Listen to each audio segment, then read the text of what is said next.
Hello students, my name is Harleen Kaur. Today we will be taking Unit 5th of Human Resource Planning and Development. The first topic is Total Quality Management. Total Quality Management is an art of managing the whole to achieve excellence. It's a process where the whole system, the process of organization is properly handled to achieve the excellence. Total quality management is a continuous process of detecting and reducing or eliminating errors in manufacturing, streamlining supply chain management, improving the customer experience, and ensuring that employees are up to speed with training. Total quality management is defined as continuous effort by management as well as employee of particular organization to ensure long-term customer loyalty and customer satisfaction. So with the total quality management, we ensure the customer loyalty as well as customer satisfaction. So let's see one by one total quality and management. Total means everyone in organization is involved in creating and maintaining the quality of services and products in the organization. Quality means that the the organization through individual and collectively maintains a quality assurance so that they can satisfy the customer needs. Management means the management of whole system for the continuous improvement. Now let's see. Total quality management ensures that every single employee is working towards the improvement of work culture, process, services, system, and so on to ensure long-term success. So whole system is being checked properly so that we achieve success. Total quality management is divided into plan. First we do planning. We go for the process. Then check. We go for the checking purpose that everything is going into the right direction, and then action, that is act. Now let's see the total quality management principles. Total quality management principle first includes the customer focus. The first is the customer focus, means every organization runs by the customer. You should have a customer to buy your product. So it is necessary that the company assures the company focus on the customer. They give the proper quality. Meeting the customer expectation is very much required, and this is being properly handled in total quality management. Now comes the next point, that is leadership driven. Yes, leaders are the biggest ladder, maintains a great position in the organization. With the leaders, the purpose can be achieved properly. So they give the direction, and there should be a proper leader in the organization that creates and maintain an environment where the people are involved fully. Their people are involved fully, and organization objectives can be achieved properly. Involvement of people. People at all levels are essence of organization, so their fully involvement is very much required. Then comes process approach. Desired result is achieved more efficiently when activities and related resources are managed properly. Process should be followed properly in order to get the good results. Then comes system approach. Means all the system, understanding of all the system, understanding of the process is necessary to get the good results and proper resources. Then comes the continuous improvement. Continual improvement of organization overall performance should be an objective of organization.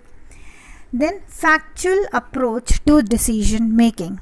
Effective decision making, effective logical decision making should be taken into consideration to get the proper product, proper functioning of the organization. Now comes the tools of total quality management. Tools of total quality management includes first one, that is fishbone diagram. Fishbone diagram is a cause and effect diagram. It is in a form of a fish, and it shows the cause and effect of the, it shows the what will be the cause of your action and what will be the effect of that particular action. Then comes the check sheets. Check sheet is a basic quality measurement tool sheet where it is followed at the time of data collection, as it's a very important exercise. So while going for the data collection, it's simply we collect data in, it is collected, organized, and if easily converted into the information manner, so the checklist is used. Then comes the control chart. Control chart is a statistical technique for controlling the quality of product is being manufactured. We assure that the product that is being produced is manufactured quality wise. So with the help of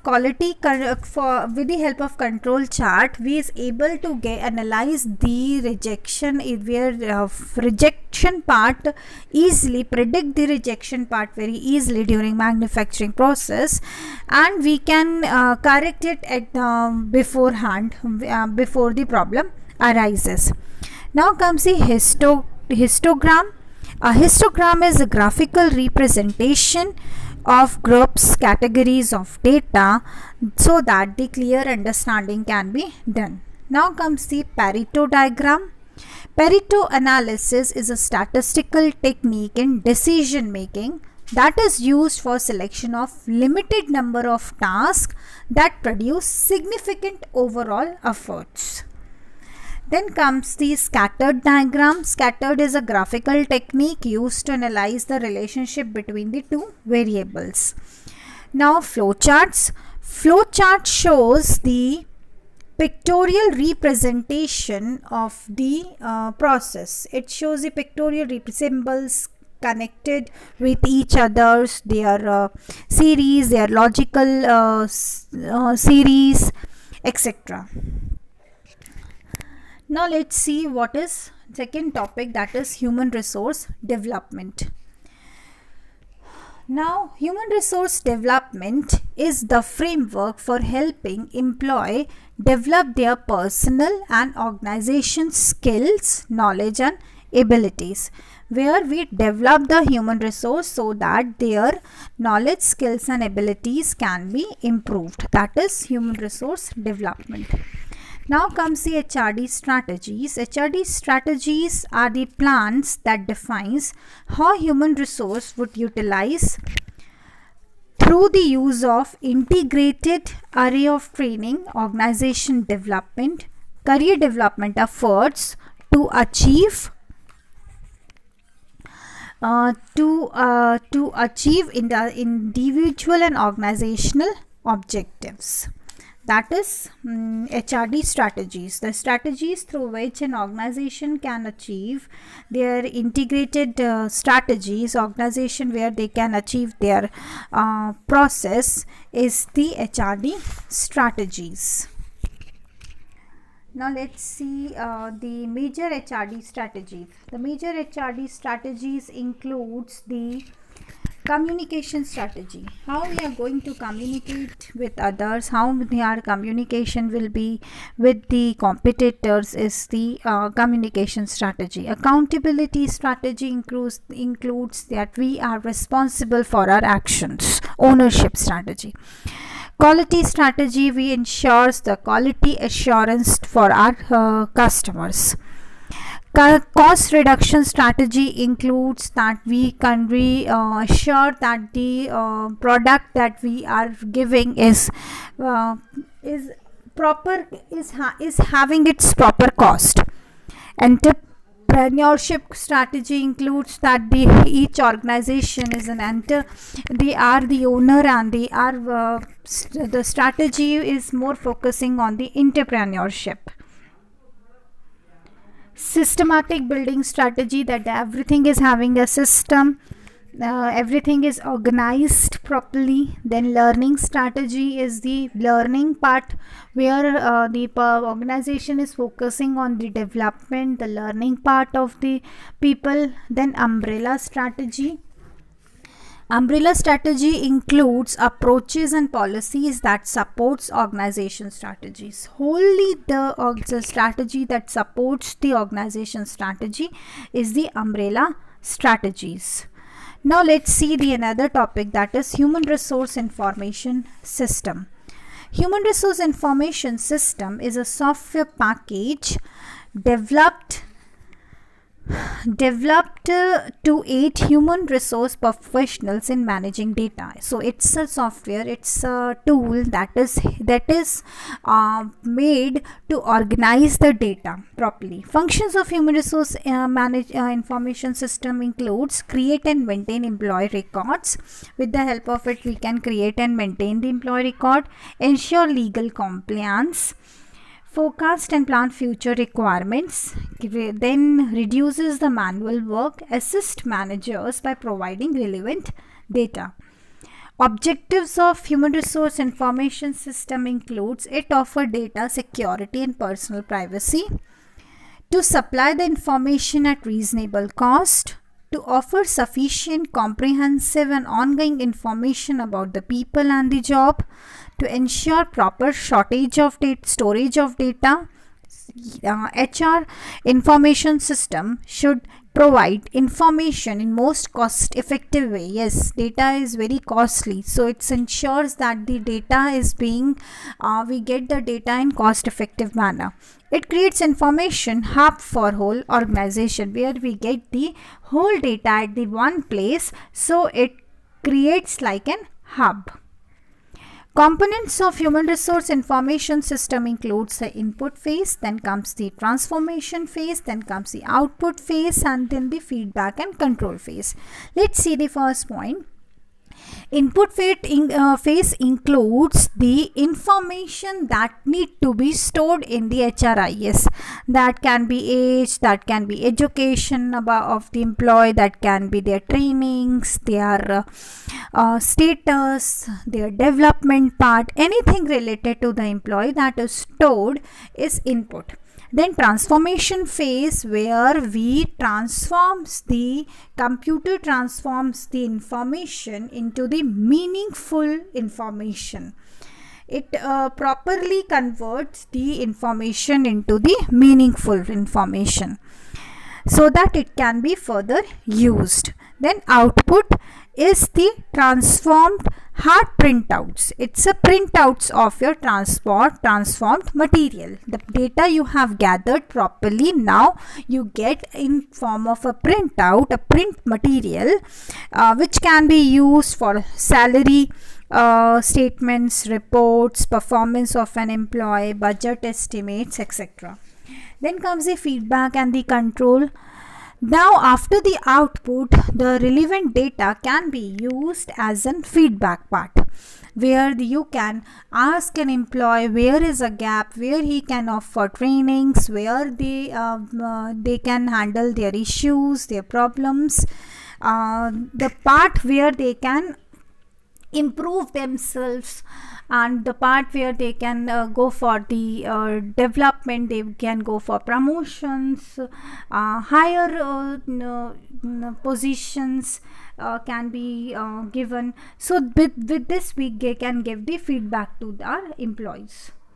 Now comes the HR accounting. HR accounting is the means to measure the cost and value of people in organization. It measures the cost and value, the amount of cost and the value that people's people is having in the organization. It is a measure. The cost includes like when at time of recruitment, at time of hiring, at time of trainings, development of the employees. The cost includes and how they are valued.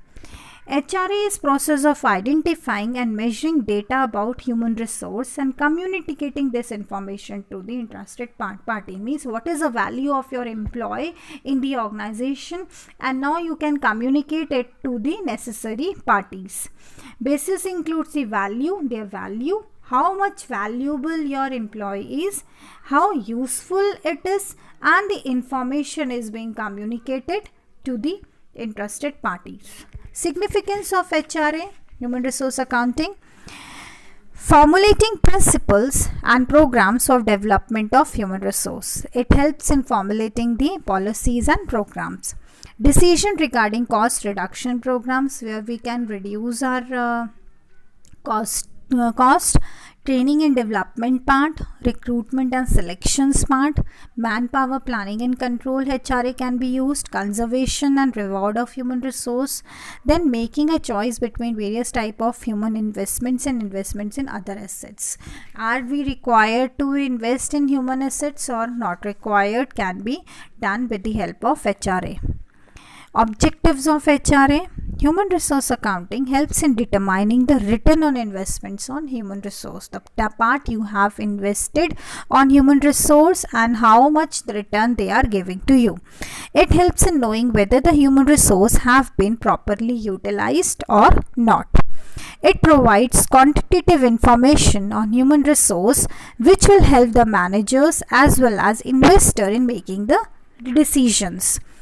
Another objective of HRA is communicate the worth of human resource to organization and the society at large. We can give that our employees worthy to the organization. To furnish cost value information for making management decisions and maintaining human resource in order to attain cost effective organizational objectives. To allow management personnel to monitor effectively the use of human resource. We can monitor, we can allow that we can effectively utilize our human resource. Provide sound and effective basis for asset controls. To aid in development of management principles by classifying the financial consequences of various parties. Now next topic, that is human resource valuation. Human resource valuation means the identification and measurement of value of human resource and then supplying the information to the interested parties. Where we supply the information, what is the measurement value of our resource, and we give to the interested parties. It sometimes also defines the methods of assessing value to employ on the basis of future economic service to the organization. Various methods that are used in human resource valuation include historical cost method. First one is historical cost method. This method is based on cost incurred on trainings, on recruitment parts, and this was developed by Renz Likert. It's a very simple method. Traditional methods is an attempt that we get to know what is the cost incurred while training or while recruiting the person, the value. Replacement method includes the while replacing the people, how much cost, how much is the part for how much is difference for the HR will be getting when they replace the particular employee in the organization. So under this method, a replacement cost of existing personnel is estimated, where we can estimate if we replace the particular person, the how much cost is being incurred, how much emphasis on training need to be required. So replacement costs include the cost of recruitment, trainings, opportunity cost for the intervening period. This serves the purpose of making valuation of human resource periodically. It helps in planning for human resource in future. Now comes the opportunity cost. Under this method, the value of human asset is determined in this alternative use of next being alternative use. This value forms the basis for valuation of human asset. It means the asset means what can be his alternative use, that is opportunity cost.